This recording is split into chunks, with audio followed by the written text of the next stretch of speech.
चुन चुन के खास पेशकश हमारी, जिसमें इस उतार चढ़ाव, खास तौर से चढ़ाव कहाँ, खाली उतार उतार के बाजार में क्या रणनीति होनी चाहिए, क्योंकि क्या जो शेयर पे आज बात करिए कल और नीचे हो जाता है। ऐसे में अंशुल जी जैसे एक्सपर्ट की आवश्यकता होती है जो बता सकें कि गिरावट में जो अपने आप को संभाल सकें, आपके पोर्टफोलियो को सुरक्षित रख सकें। सर, करीब करीब 1.5 घंटे से ज़्यादा का कार्यक्रम हो गया है और उसके बावजूद भी 1450-1500 लोग आपका इंतज़ार कर रहे हैं कि आप कब बताएंगे चुन चुन के शेयर। बताइए सर, आज आपने कौन से नगीने चुन करके लेकर के आए हैं आप? देखिए विपुल जी, एक ही स्टॉक दूंगा, वो है जेएसडब्ल्यू इंफ्रा। इसमें रिजल्ट के बाद बहुत पॉजिटिव सरप्राइज आया है। स्टॉक ने गैप के साथ निकला है, क्वार्टरली और ईयरली वीवैप के ऊपर सस्टेन करने की कोशिश कर रहा है और वीकली चार्ट पे 180 डिग्री रिवर्सल है। तो ओवरऑल कॉन्टेक्स्ट में देखें तो बहुत बेहतरीन रिवर्सल है। थोड़ा सा मार्केट और साथ दे दे तो जल्दी जल्दी चल जाएगा, बट अगर नहीं भी देता है तो कुछ समय साइडवेज रह के ये अपना आउट परफॉर्मेंस दिखाने लगेगा। तो जेएसडब्ल्यू इंफ्रा आपको बाई करके चलना चाहिए 315 रुपए में। 300 रुपए का क्लोजिंग बेसिस स्टॉप लॉस है ट्रेडिंग बेट के लिए, और 355 इमीडिएट बेसिस पे आपको टारगेट मिल सकता है। ये प्रोबेबली 1 से 1.5 हफ्ते में आपको टारगेट मिल जाएगा। अगर सब कुछ सही रहा तो स्टॉक में बेहतरीन अपमूव आती हुई दिखेगी 1 से 1.5 हफ्ते में। तो एक से जेएसडब्ल्यू जी, 1 से 1.5 हफ्ते का नज़रिया यहाँ पर दिया जा रहा है आपको, क्योंकि बहुत सारे लोगों की ये बात रहती है कि अगर आप टाइम फ्रेम भी बता दें तो 1-1.5 हफ्ते के लिए आपको ये रखना होगा। लेकिन इसे 1-1.5 हफ्ते में स्टॉप लॉस ट्रिगर हो जाए 300 रुपये का, तो भी आपको एग्जिट करना है। और ऊपर की तरफ आपको 335 और वो लेवल क्रॉस होते हैं 355, ये टारगेट देखने को मिल सकते हैं। तो जेएसडब्ल्यू इंफ्रा को अपने आप जो है ट्रेडिंग रणनीति यहाँ पर अपना सकते हैं।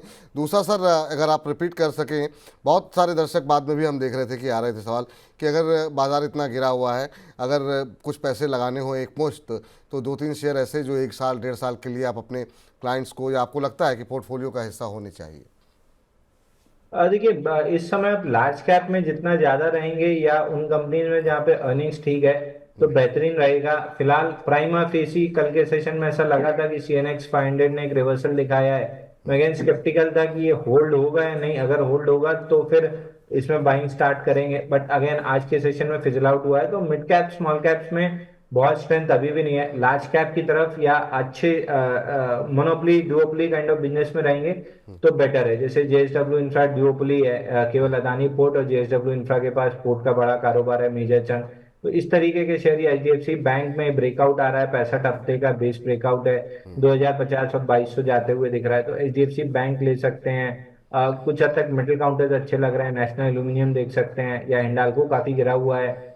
इस रेट पे हिंडाल्को एवरेज किया जा सकता है। तो इस ठीक। तरीके के बस लेके अगर छोड़ते हैं 1.5-2 साल, अच्छा पैसा बनेगा। मिड कैप स्मॉल कैप से फिलहाल अभी दूर रही है। मिड कैप स्मॉल कैप से दूर रही है। आपको जेएसडब्ल्यू इंफ्रा, जिस पे जो टारगेट तो दिए गए हैं, लेकिन आप लॉन्ग टर्म के लिए भी 1-1.5 साल 2 साल के लिए उसको आप अपने पोर्टफोलियो का हिस्सा बना सकते हैं। एचडीएफसी बैंक का जिक्र किया गया जो कि आपके पोर्टफोलियो को चमका सकता है। हिंडाल्को में गिरावट है, हिंडाल्को भी आप ऐड कर सकते हैं इस गिरावट में, लेकिन ये सभी लॉन्ग टर्म के लिए, वो जो दर्शक पूछ रहे थे तो उन दर्शकों की फरमाइश पर ये जो है राय निकल के आती हुई।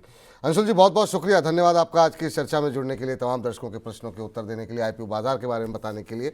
कोई डिस्क्लोजर सर चलते चलते?